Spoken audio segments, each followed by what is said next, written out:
There is a new member on the Back Boris battle bus who's here to defend and support the Prime Minister, and his name is Sir Tony Blair.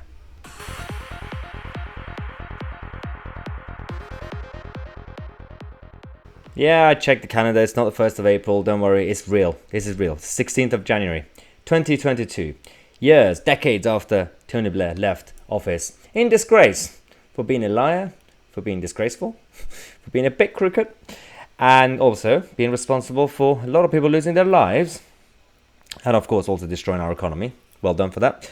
He's now come out to defend and support the Prime Minister over something that, of all the battles he could have picked, Tony Blair, to defend Boris or the Tory party or anything, or UKIP, any other party, I don't care. Really? You want to go down with the ship over a children's swing in Downing Street Garden being broken and people going to Co-op and Tesco with a suitcase to buy alcohol? Really? Are you kidding me with this? This is completely embarrassing. He's come out to say that I actually understand. I used to live in Downing Street, guys. I used to be a big deal. I was big in Japan, and I know how it happens when you get together. You know, you drink. Even though he said that I didn't have parties when I was Prime Minister, we were too busy to. We were just working all the time. You've already proven yourself wrong. You already completely neglected your main point, because you're saying that even those days, you were too busy to party. Somehow Boris Johnson and his team, during the lockdown, they had time to party every Friday. He's now come out to say, no, I'm defending him. And also, no, he should not resign. Are you as clear as Keir Starmer is that Boris Johnson must resign now?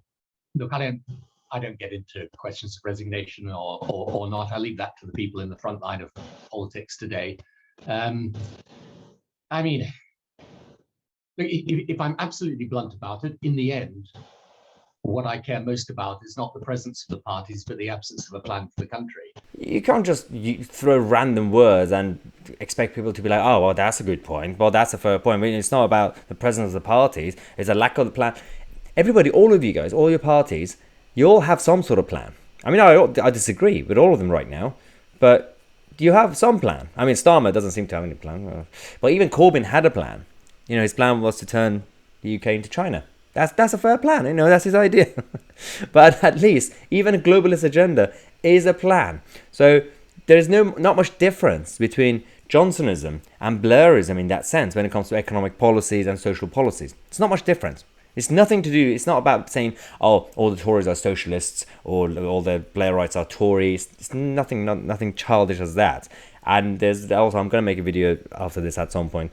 I've received some emails, people saying that, oh, this channel is like Boris bashing. Like, this channel is not pro-Boris, it's not anti-Boris. I have to praise people if they do something right, and if they do something stupid, I have to condemn it.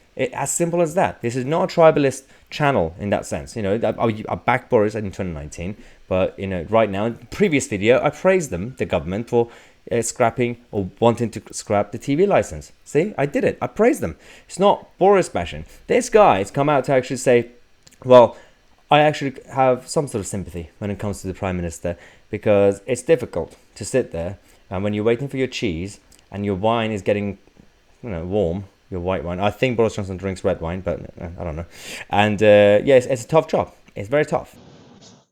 Sounds like you have just a modicum of sympathy for him. You've been in his shoes. You know how hard it is to lead a country, and you can imagine how hard it must be to lead a country through a pandemic.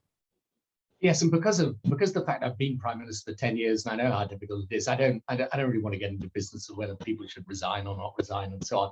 But look, it's the people in Downing Street would have been working under the most enormous pressure, enormous difficulty. I understand how it happened, but as I say, the trouble is you can give an explanation, but you can't really excuse it because people were obeying restrictions. Yeah, sure. Also, I love how every 2 seconds he has to remind us that, I used to work in Downing Street, guys. In case you forgot, I used to work in Downing Street. Yeah, thanks for that info, Tony, or Sir Tony.